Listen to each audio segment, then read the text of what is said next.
Will I get canceled if I say I don't understand the whole Beyonce's white daughter thing?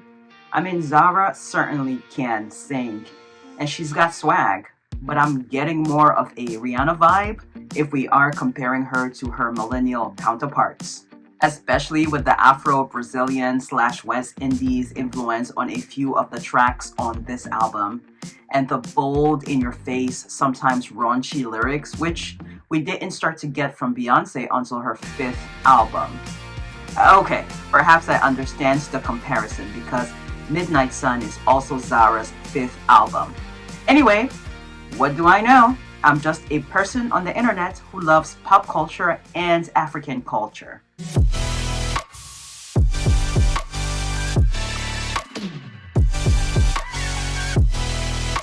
Midnight Sun makes me want to have a hot girl summer, and I don't even like summer. Every song on this album is a bop. Zara is in her sacral energy, and I love to see it. Sacral energy is creative energy. So there you go.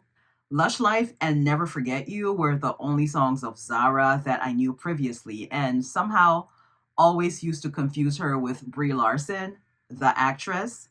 But while I enjoyed the only two Zara songs I knew, I used to put her in the same category with someone like an Ellie Goulding.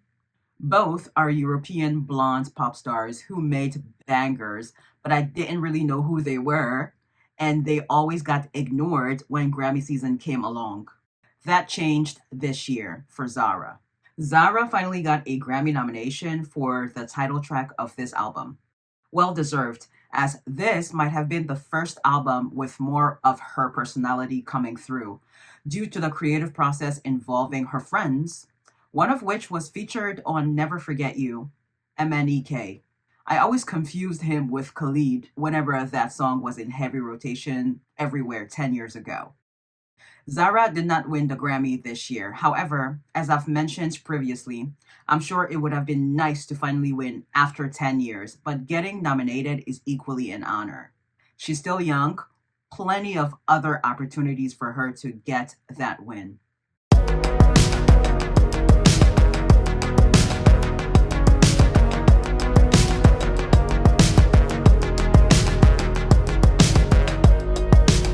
For all the conversation online about bringing back 2016 energy, Zara succeeded with this album. While it sounds very Y2K, which, funny enough, Zara said in interviews was unintentional, but which makes my millennial heart sink, the album also has that mid 2010s energy. I mean, there's a BBL reference in the music video for Crush. That's 2010s core. Puss Puss melodically reminds me of Selena Gomez's Hands to Myself, which was circa 2015. I don't know about anybody else, but the 2010s was the party decade, thanks to all these EDM tracks and glow in the dark raves. The 2010s was a moment. What a time to be alive, and in your late teens and 20s. The 2020s could never. People don't even go to clubs anymore. It's so depressing. All that pent up energy has to be let out somehow, or it accumulates and causes a blockage.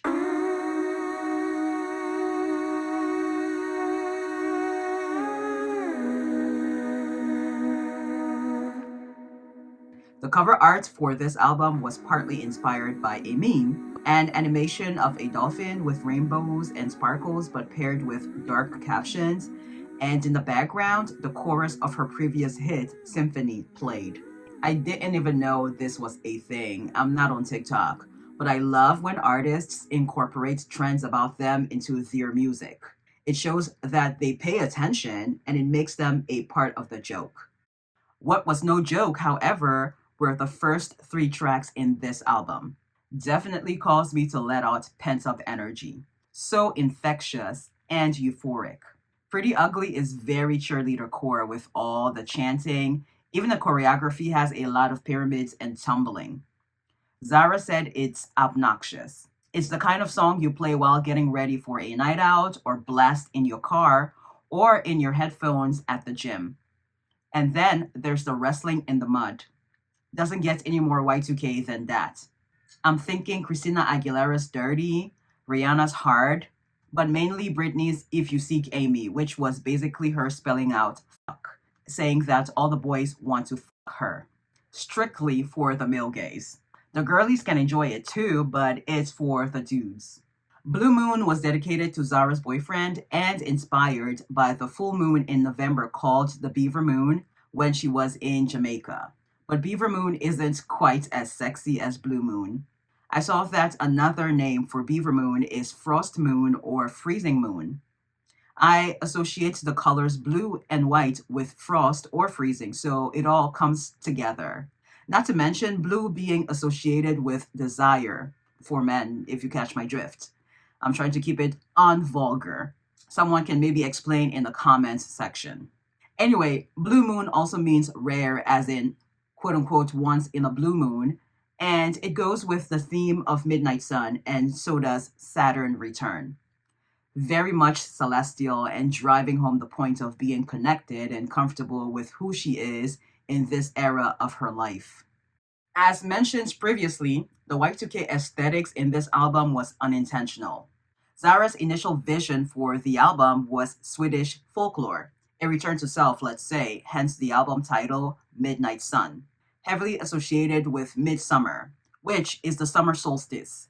But in Scandinavian and Northern European cultures, it's a time for traditional celebrations honoring the sun, fertility, and nature. But as Zara says, she's naturally drawn to pink, sparkles, and girliness, which are associated with Y2K popular culture, like Legally Blonde, Mean Girls, and Paris Hilton, and Nicole Richie. So the album inherently took on the Y2K aesthetic without meaning to, but which I'm not mad about at all.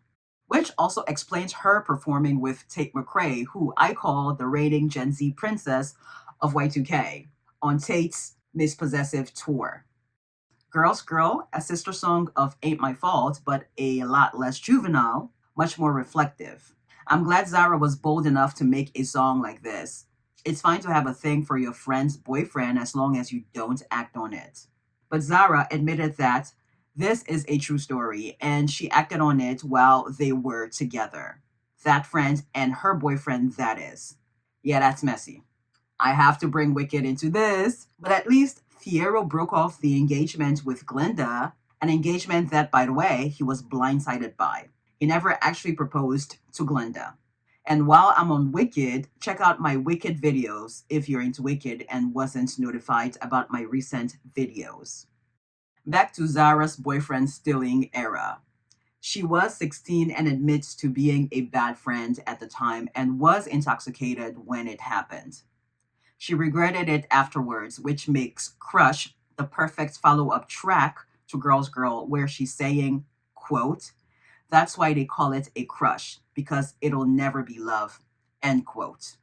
I beg to differ on that. A crush could turn into love, but that's neither here nor there. Zara said it wasn't like she loved her friend's boyfriend. She just enjoyed the rush of it. Suddenly, season 1 of The White Lotus comes to mind. Olivia always wanting the guys that Paula gets, not because she genuinely likes them, but because Paula has them. This is actually the perfect segue into Eurosummer. In The White Lotus season 1, Kai seems to be falling hard for Paula, but for Paula, he's just someone she had a fling with on vacation. Similarly, Zara talks about having a 2-month relationship with someone in Eurosummer. The middle of this album, so from Pretty Ugly through Eurosummer, is the messy boots section of the album, which I think we all need a messy era to get that out of our system. Otherwise, we end up fantasizing, yearning, and daydreaming, putting this person on a pedestal, being infatuated with the idea of the person. Oh well is better than what if. But don't quote me on that. It's not advice, it's just what I've come to realize at this big age. Eurosummer is giving World Cup vibes. Whenever I think of World Cup music, I think of Ricky Martin's Maria, Enrique Iglesias's Bailando, and Shakira's Waka Waka, even though Waka Waka is a sample from a Cameroonian song. So Zara had the right idea with the rhythm and melody of this song. She said it was inspired by Eurovision. Another right idea Zara had was hot and sexy. First off, I didn't realize Tiffany Pollard, aka New York, was on the track, but it tracks. She's something of a reality TV icon. Flavor of Love was my show back in the day, and now I can't stomach any reality TV show. Zara said the end of Hot and Sexy was a nod to Christina Aguilera's Can't Hold Us Down. There's obviously no melodic or lyrical samples from that song, but it was more the energy and the meaning. Girls can't even be girls anymore on a night out because we constantly have to watch our backs because there are psycho men out there who can't take no for an answer. That's hands down my favorite song on the album. Very much a girls' anthem, although the album, as I mentioned previously, is a no skip album for me. Crush is my second favorite. The amount of times I've listened to those two songs is a bit embarrassing. It's the transitions for me. Last but certainly not least, Puss Puss, which is referenced in Hot and Sexy, Of it escalate, Puss Puss 97 on the number plate, Puss Puss 97 on the number plate. as well as in the music video for Pretty Ugly. Zara wanted to name the album that initially. What even is Puss Puss? I wondered when listening to the track. Zara said it's Swedish for kisses or bye when getting off the phone with a loved one, kind of like XOXO. In French, they say bisous. Perfect way to wrap up the album. Waiting on the deluxe this summer. Just in time for the World Cup here in Philly. I cannot wait.